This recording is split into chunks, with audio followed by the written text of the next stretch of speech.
तो आज की सबसे बड़ी अंतर्राष्ट्रीय खबर आपके लिए यह है कि पाकिस्तान अब मुस्लिम देशों के बीच अपने परमाणु बम की मार्केटिंग कर रहा है, जिसे पाकिस्तान दुनिया का एकमात्र इस्लामिक परमाणु बम कहता है।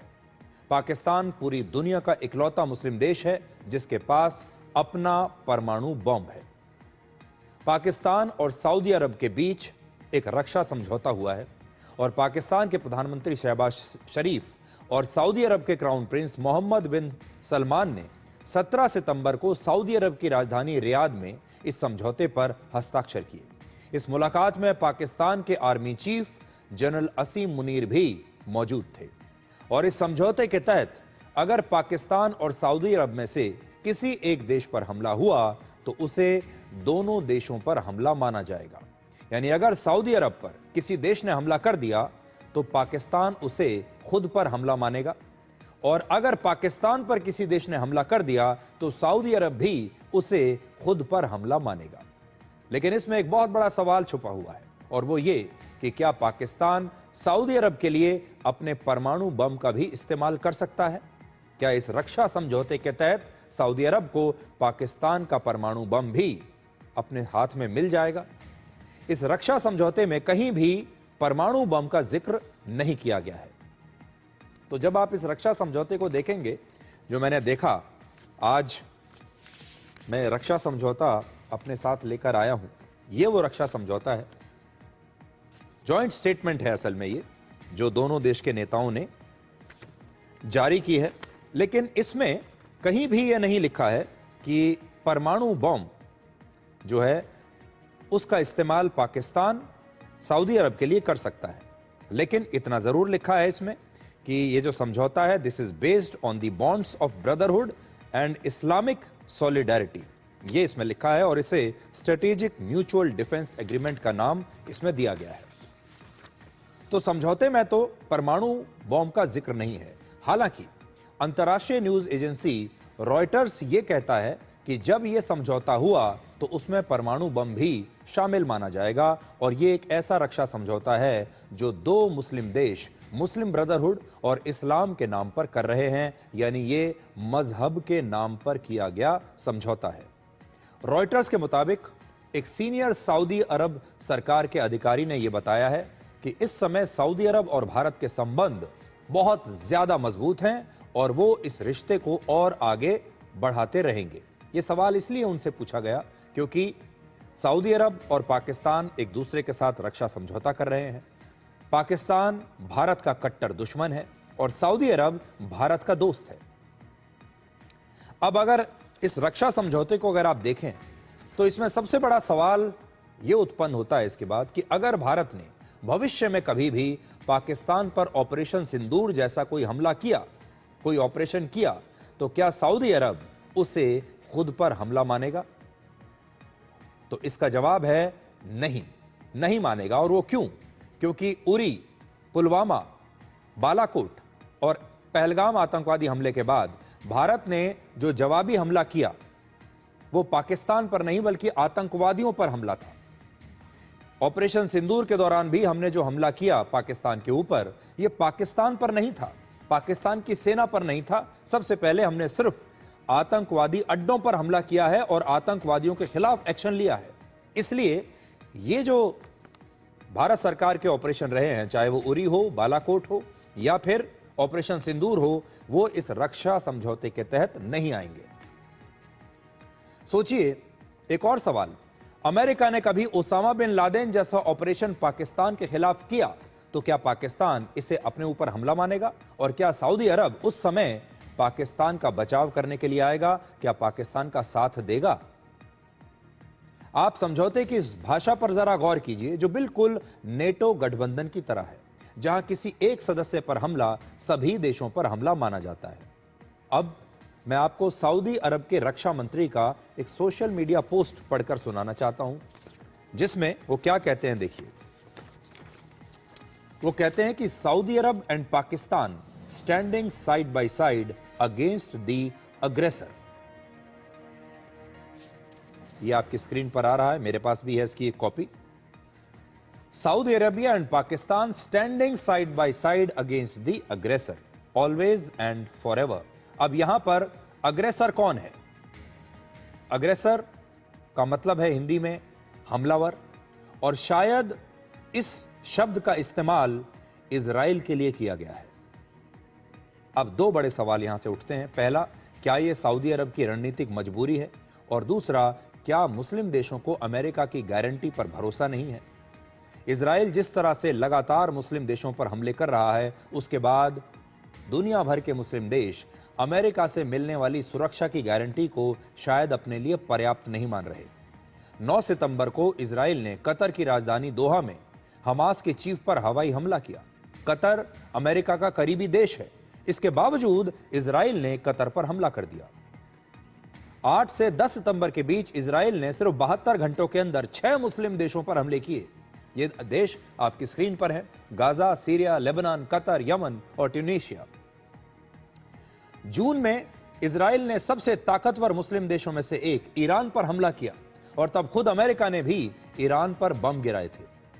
और आज आप एक बार फिर से उन तस्वीरों को देख सकते हैं, जिसकी वजह से शायद दुनिया भर के मुस्लिम देश आज असहज हो रहे हैं या फिर चिंता में पड़े हुए हैं।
अब लगातार हो रहे इन हमलों से मुस्लिम देशों में चिंताएं बढ़ गई हैं, और हैरानी की बात है कि जब इजराइल इन मुस्लिम देशों पर हमले कर रहा था, तब दूसरे मुस्लिम देशों ने इन्हें बचाने की कोई कोशिश नहीं की। मुस्लिम देशों को डर है कि उन पर भी इजराइल का हमला कभी भी हो सकता है।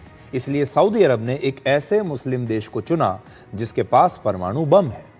ये एक दिखावे का समझौता है या फिर ये वाकई काम करेगा, इसकी अग्नि परीक्षा तब होगी जब पाकिस्तान या फिर सऊदी अरब पर इस तरह का कोई हमला होगा, जब इस तरह की कोई स्थिति उत्पन्न हो जाएगी। पाकिस्तान और सऊदी अरब के बीच इस रक्षा समझौते की एक और बड़ी बात है। पाकिस्तान को करीब 26,000 करोड़ रुपए का कर्ज सऊदी अरब को वापस करना था। अब सऊदी अरब ने इसके लिए पाकिस्तान को दिसंबर तक का समय और दिया है और कहा है कि दिसंबर तक ये कर्ज 26,000 करोड़ रुपए लौटा दीजिए। तो क्या पाकिस्तान इस लोन का एहसान अपने न्यूक्लियर बम से उतारना चाहता है? पाकिस्तान का ये कहकर आजकल मजाक उड़ाया जा रहा है कि क्या उसने अपना परमाणु बम किराए पर देना शुरू कर दिया है। ऐसा माना जाता है कि सऊदी अरब ने 1980 के दशक में पाकिस्तान के परमाणु कार्यक्रम को फंडिंग भी दी थी।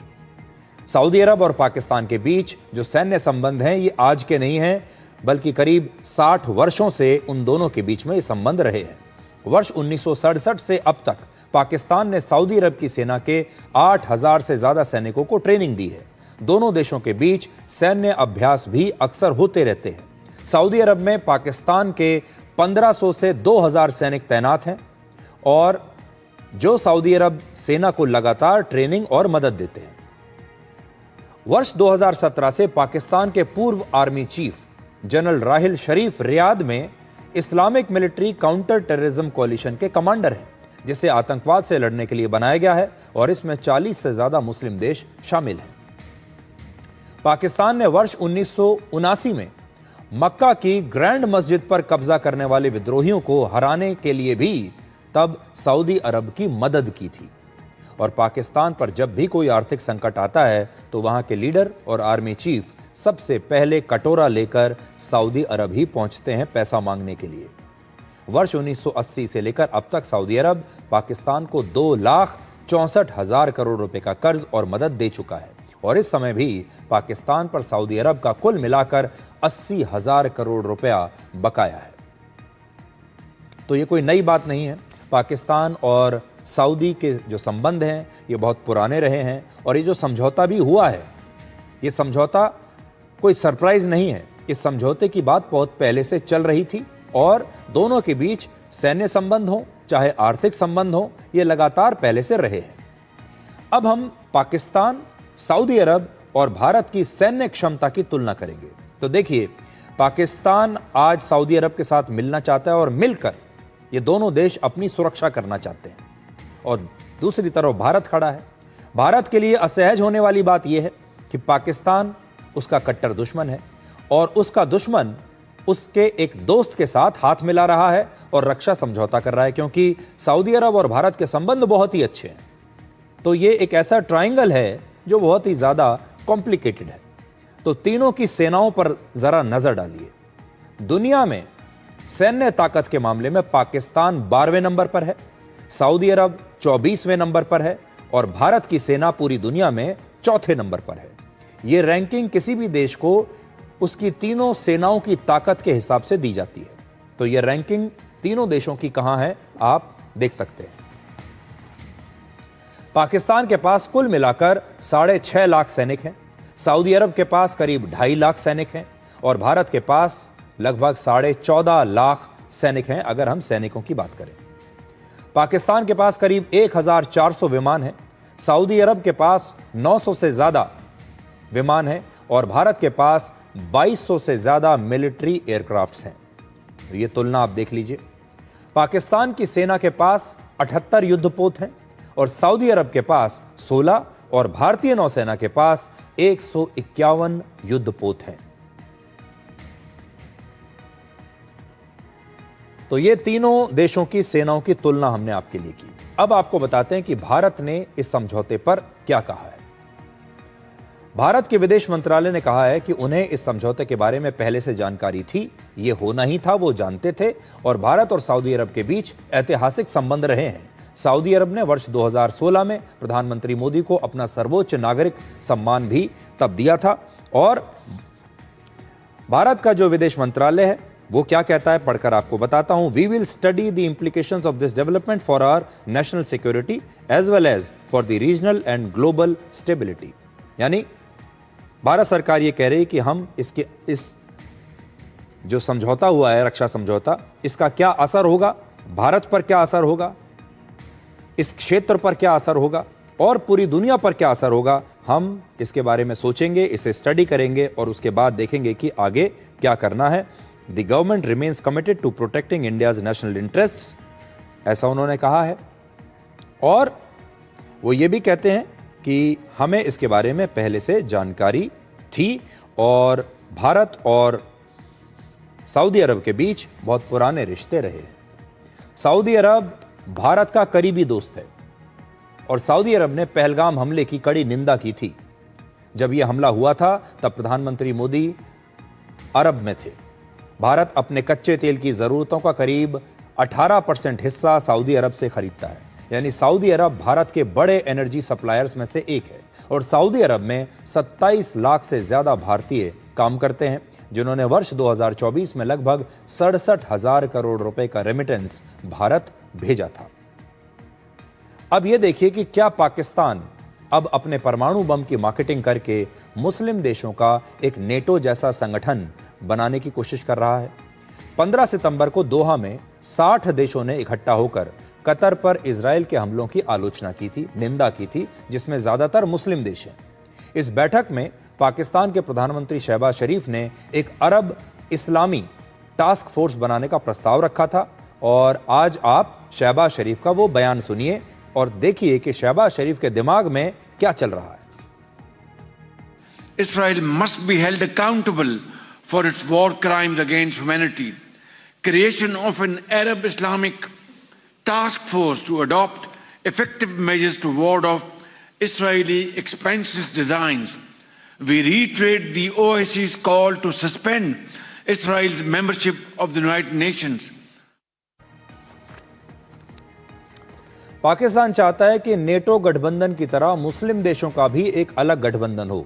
नेटो आप जानते हैं यूरोपीय देशों का एक गठबंधन है, पश्चिमी देशों का गठबंधन है, और वहां पर भी उनका जो समझौता है वो यही है कि इन सारे देशों में से अगर किसी एक पर हमला होता है तो ये सारे नेटो देश इसे अपने ऊपर हुआ हमला मानेंगे। और पाकिस्तान भी यही चाहता है कि एक ऐसा मुस्लिम देशों का गठबंधन बने जिसमें अगर एक देश पर हमला हुआ तो इसे सभी देशों के खिलाफ हमला माना जाए। कतर और सऊदी अरब दोनों जगहों पर शहबाज शरीफ के साथ जनरल असीम मुनीर मौजूद थे। अब यह तस्वीर देखिए क्या कहती है। असीम मुनीर चीन भी गए थे एससीओ समिट के लिए, और वहां पर भी पाकिस्तान ने जितनी भी द्विपक्षीय बैठकें की, चाहे वो रशिया के साथ की हो, चाहे वो चीन के साथ की हो, उन सब में असीम मुनीर थे। और इस बार भी असीम मुनीर सऊदी अरब में मौजूद रहे। मुस्लिम देशों के इस नेटो जैसे संगठन को पाकिस्तान अपने परमाणु बम की सुरक्षा दे रहा है।